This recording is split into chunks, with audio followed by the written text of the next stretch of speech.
Muito boa noite a todos. Sejam bem-vindos a essa casa de amor e de luz. Vamos elevando nossos pensamentos, acalmando nossos corações, buscando a paz e a tranquilidade. Vamos nos unir entrelaçando amorosamente nossos corações, formando um grande coração no centro, no alto dessa sala, onde vamos colocando todas as nossas dificuldades, nossos problemas, para análise pela espiritualidade presente, para que ela possa nos sugerir, nos intuir soluções. Vamos sentindo a presença de nosso anjo da guarda, esse amigo de todas as horas, que está sempre junto a nós, procurando nos intuir, nos direcionar, mas respeitando o nosso livre-arbítrio, nunca deixando de respeitar o nosso livre-arbítrio, porque essa é a lei de Deus. E Ele, como Espírito Superior, sabe muito bem que deve seguir essa lei de Deus. Ele respeita totalmente o nosso livre-arbítrio, porque vai depender de nós, de cada um de nós, superarmos os nossos defeitos e os nossos vícios. Vamos sentindo a presença de Joana de Ângeles, mentora dessa casa, irmã Rosário, sempre sorridentes, muito contentes por estarmos aqui. Vamos sentindo a presença também de Maria, mãe de Jesus, que nos acolhe a cada um de nós em um manto de amor.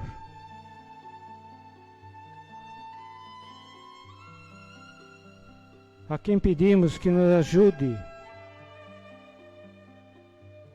a ligação com o nosso irmão maior, Jesus, a quem agradecemos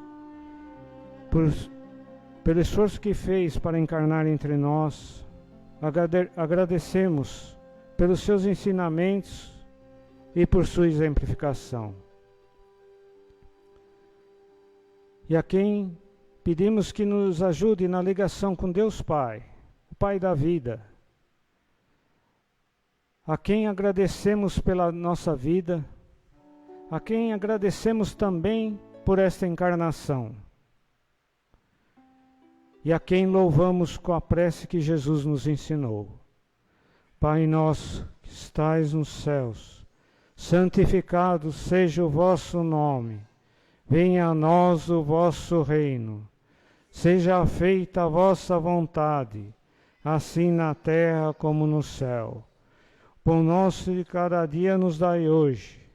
Perdoai as nossas ofensas, assim como nós perdoamos a quem nos tem ofendido. E não nos deixeis cair em tentação, mas livrai-nos de todo o mal, que assim seja. Vamos agora pedir licença para iniciar a palestra dessa noite. Que assim seja.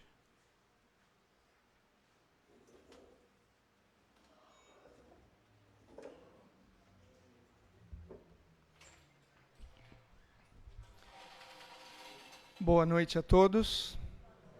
Que todos sintamos-nos abraçados e confortados nessa casa de bênçãos e amor. Hoje, o tema está relacionado aos ensinamentos de Jesus. Quem já escutou eu falar aqui uma palestra de Jesus, deve ter ouvido que eu costumo dizer que falar do Mestre é fácil. Mas essa noite tem um porém. Não vou falar exatamente do Mestre. Falar dos seus ensinamentos. E cabe aqui a primeira reflexão da noite. se os ensinamentos dele tivessem sido totalmente, parcialmente, ou menos uma grande parte, absorvidos pela humanidade, se encontraria a humanidade no estado que ela está? O tema dessa noite, a parábola do grão de mostarda e a parábola do fermento. Disse Jesus: o reino dos céus é semelhante a um grão de mostarda, tomando o qual o homem plantou em seu campo, o qual é, na verdade, a menor de todas as sementes. Mas sempre que a cresça, é a maior das leguminosas, e se torna árvore, de modo que as aves do céu também vêm nidificar em seus ramos. E continua Jesus: o reino dos céus, novamente, é semelhante ao fermento, que uma mulher tomou, escondeu em 3 medidas e jogou na farinha de trigo, até que fosse toda levedada. Por causa da minha formação, meus irmãos, eu gosto sempre de destrinchar bem todo o tema. Então, primeiramente, o que é uma parábola? É uma pequena narrativa, a qual o mestre utilizava através de analogias, de alegorias, para nos dar lições em suas pregações, em seus sermões, no seu dia a dia. Eis o sentido da parábola. Às vezes vamos dar exemplos, utilizamos de analogias, de algo que nós entendamos mais facilmente, para que o próximo compreenda melhor. Eis a razão do Cristo falar por parábolas. E se vocês observarem bem, as duas parábolas estão relacionadas ao crescimento. Primeiro pegava-se uma semente extremamente pequena, uma das menores de todas, a do grão de mostarda. E ela, ao ser plantada, ao ser regrada, ao ser desenvolvida, germinada, dava numa árvore frondosa, que servia até para as aves. Também obras do reino de Deus, fazerem os seus ninhos, procriarem e assim por diante. Visível, pequenininha, se tornava frondosa.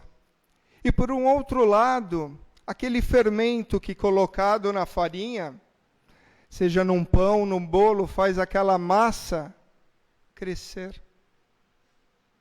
Ninguém come um bolo pensando no fermento que foi colocado. Ninguém come pensando no gosto que ele tem. É invisível. Nisso podemos fazer uma associação. Aquele crescimento que nós podemos ver e aquele crescimento interior. Nas duas parábolas começa Jesus falando: reino de Deus. Onde está? O que é o reino de Deus? Fiz essa pergunta para mim mesmo e a primeira resposta que vem, a gente visualiza o céu. Pensa que vai desencarnar, ou falar que vai morrer e vai para o céu, alguma coisa. Mas não, meus irmãos. O reino de Deus é toda a obra de Deus. Seja acima, seja abaixo, seja do lado, seja no universo, onde quer que seja. Porque tudo que existe é obra do Criador, é obra do Pai. Então, tudo pertence ao reino dos céus. Muitas vezes a gente pensa que Jesus falava isso para quando nós já estivéssemos mais evoluídos, mais adiantados e pudéssemos usufruir disso lá. Não. Devemos usufruir disso aqui, já.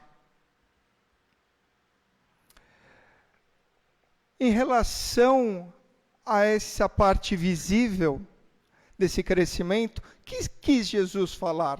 Qual foi a lição que quis passar?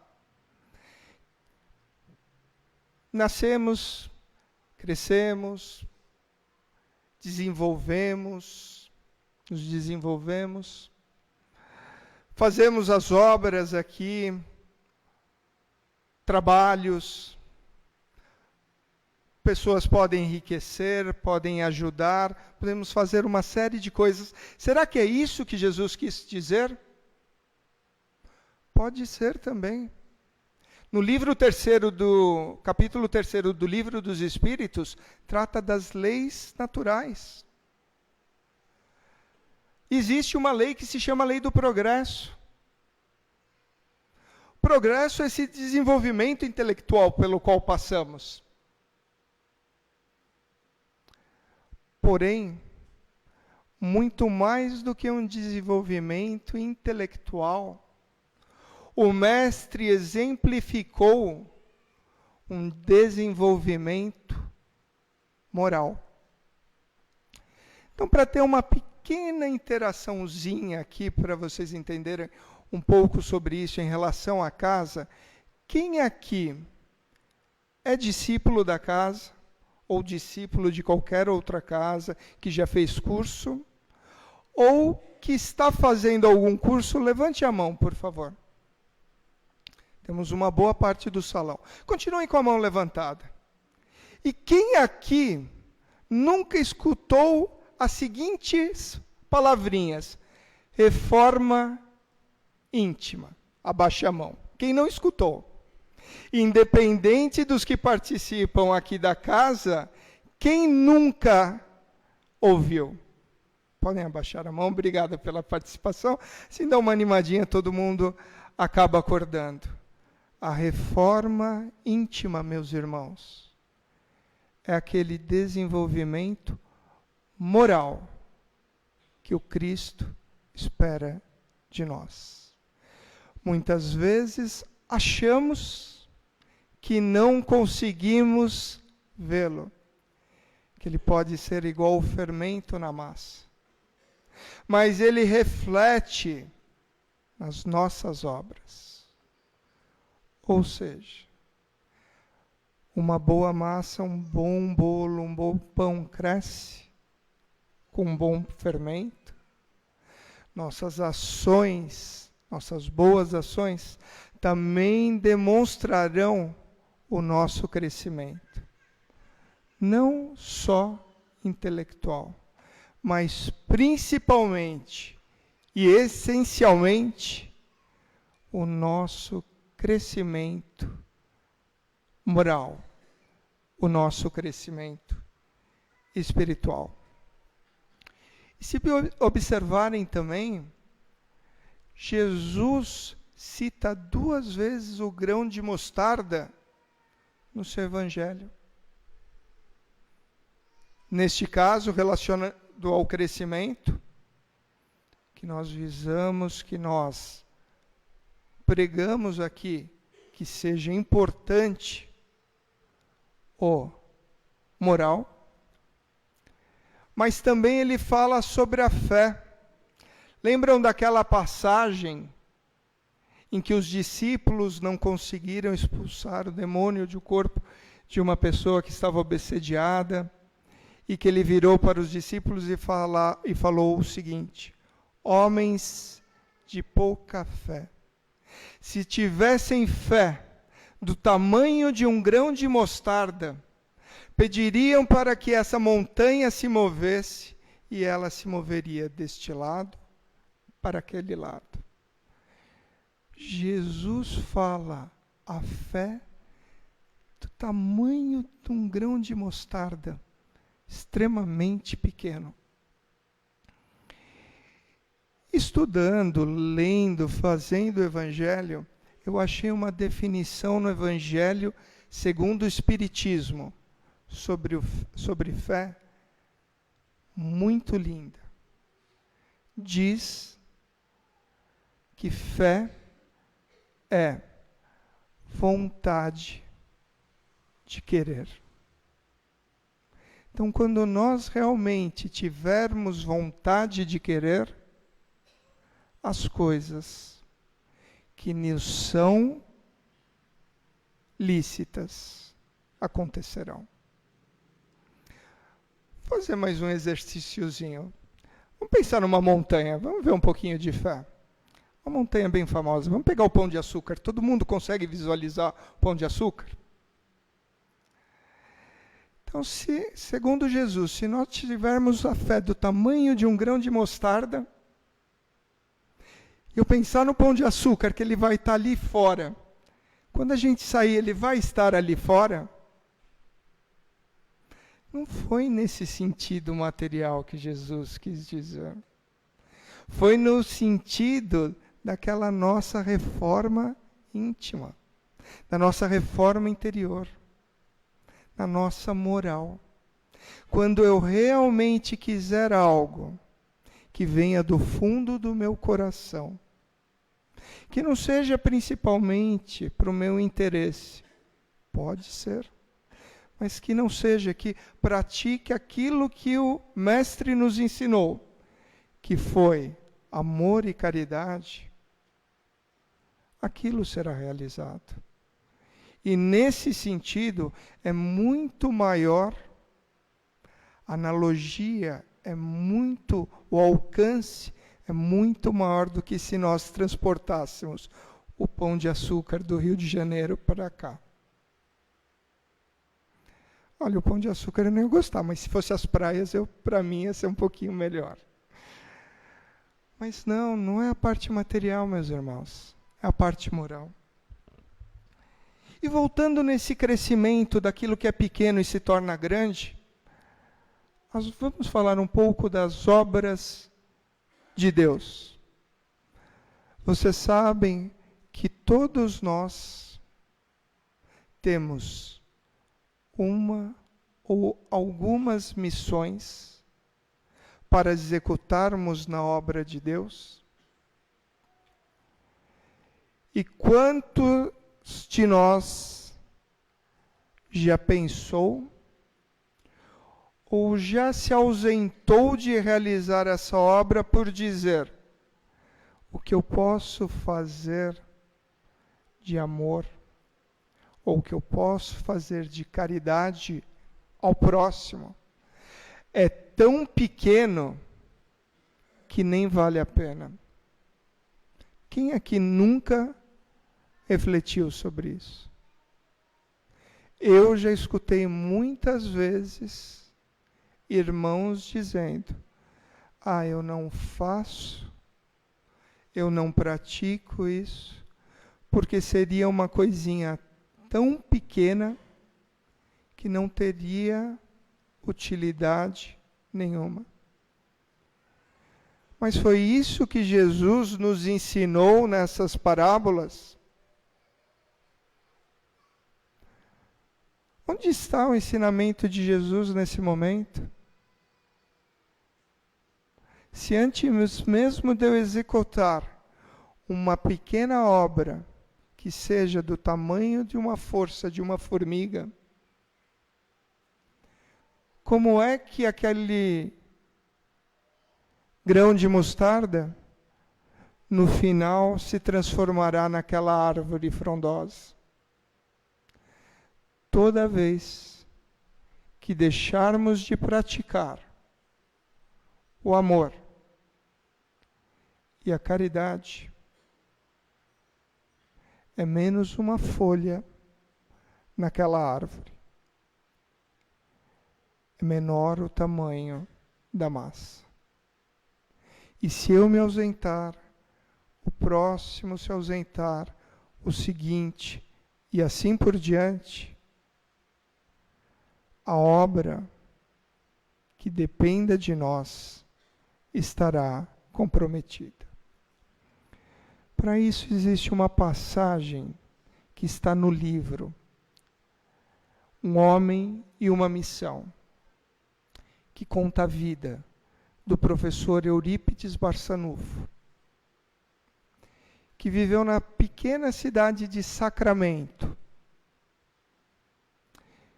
interior de Minas, quase divisa com São Paulo. Conta o livro, relata, que quando o professor Eurípides conheceu a doutrina espírita, isso no começo do século passado, começo dos anos de 1900. Quando ele teve contato com a doutrina, ele foi visitar um centro. Não sei se é exatamente uma cidade vizinha ou um distrito de Sacramento. Teve palestra, talvez trabalho mediúnico, e relata o livro, não me recordo certinho, se na imediata noite que ele dormiu após, ou algumas noites depois de ter ido até o centro, ao dormir, ele desdobrou. Uma vez desdobrado, foi levado como se uma ave teleguiada, conduzida por alguém, por alguma força. E sentia o seu espírito subir, a pairagens cada vez mais leves. E de repente se viu num campo verdejante. Ao tomar consciência de onde se encontrava, avistou de longe outra pessoa que ali também se encontrava. E estava chumbado ao chão. Não conseguia ir de encontro, nem voltar. Estava parado. E alguma força começou a atrair em direção ao irmão que se encontrava distante. Cada vez foi se aproximando mais. E de repente se reconheceu na presença do Cristo. Muitas coisas vieram à sua mente. Por se achar até num privilégio, por não achar que mereceria tal contato, começou a chorar. E por sua mente se passou os quase 2000 anos de história do cristianismo. Quando tomou coragem de encarar nos olhos o Mestre, percebeu que Jesus também chorava. E aquilo encheu o coração do professor Barçanufo de angústias. E começou a pensar por que o Mestre chorava. E lembrou-se das guerras declaradas em nome do Cristo, dos absurdos praticados em seu nome, nas lições que não foram conduzidas. Tomou coragem e perguntou ao Cristo: Mestre, por que choras? Jesus estava estático, continuava a chorar. Pensando que não tinha sido feito compreender, novamente, em tom mais alto, perguntou: por que choras, mestre? É em nome das guerras que praticaram em seu nome? É em nome daqueles que não o conhecem, que não o seguem? E Jesus encara ao professor e responde: não, meu irmão, não choro por aqueles que não me conhecem, porque eles terão a oportunidade. Choro sim por aqueles que me conhecem, conhecem o meu evangelho, mas não o seguem. E aquelas palavras tocaram tão profundamente e pesado ao coração do professor Eurípides Barçanufo, que como se tivesse sido nocauteado, tomado um golpe, de imediato e totalmente abrupto, volta e acorda no plano físico. Imaginem o peso das palavras do Mestre. Se nos toca de alguma maneira, imagine alguém que veio com uma missão evangélica. Eurípides se levantou no meio da noite e começou a trabalhar aquilo que o Mestre exemplificou: o amor e a caridade.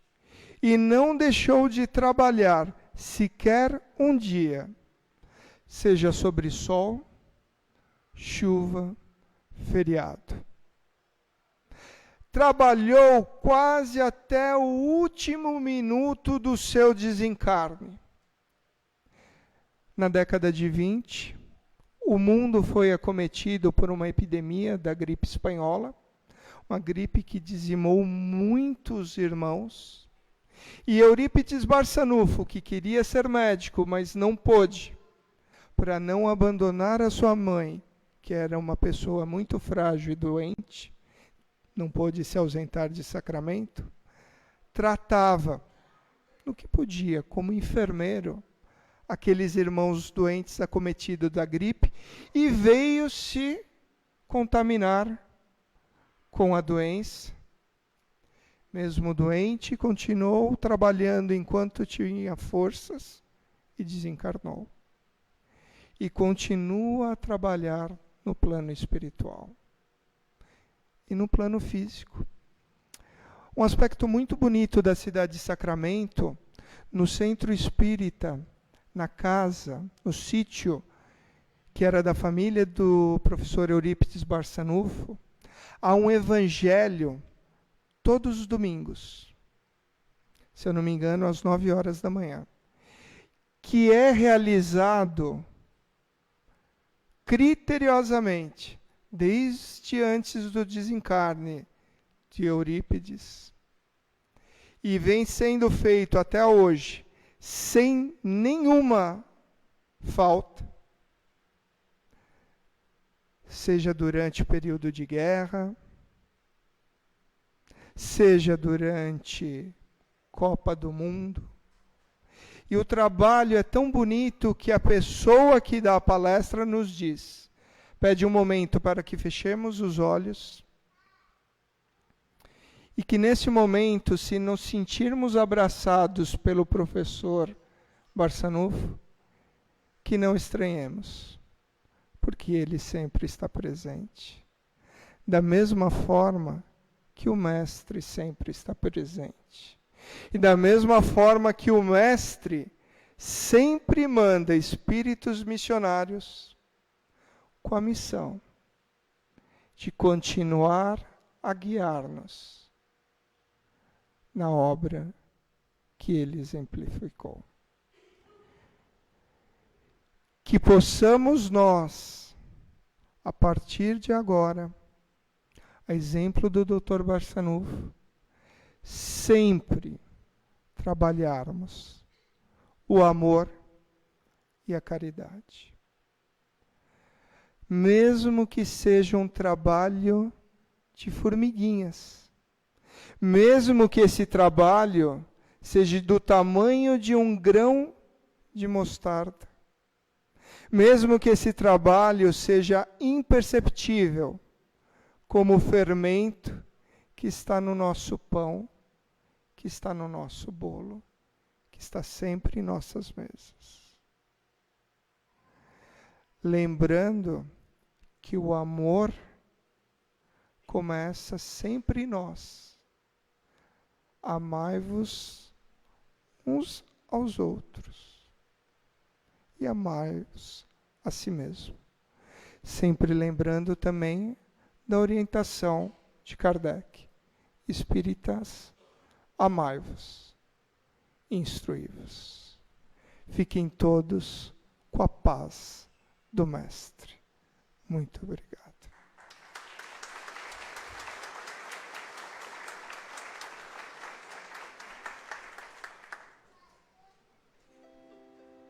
Vamos então, novamente, fechando nossos olhos, elevando nossos pensamentos. Vamos aproveitar esse sentimento de gratidão que nos domina por todos esses ensinamentos, por toda essa emoção dessa palestra. Vamos oferecer esses bons sentimentos que nos dominam ao plano espiritual, para que esses bons sentimentos sejam levados onde for necessário. Vamos agradecendo ao Mestre Jesus por todos esses ensinamentos que requerem reflexão durante essa semana, para podermos entender e colocar em prática no nosso dia a dia, na busca de nossa reforma íntima, na busca do conhecimento e da aplicação dos ensinamentos do Cristo. Vamos agradecer a Jesus por essa casa bendita, essa casa de amor, essa casa de ajuda, esse pronto-socorro espiritual. Vamos pedir a Jesus que nos acompanhe até nossas casas, em segurança.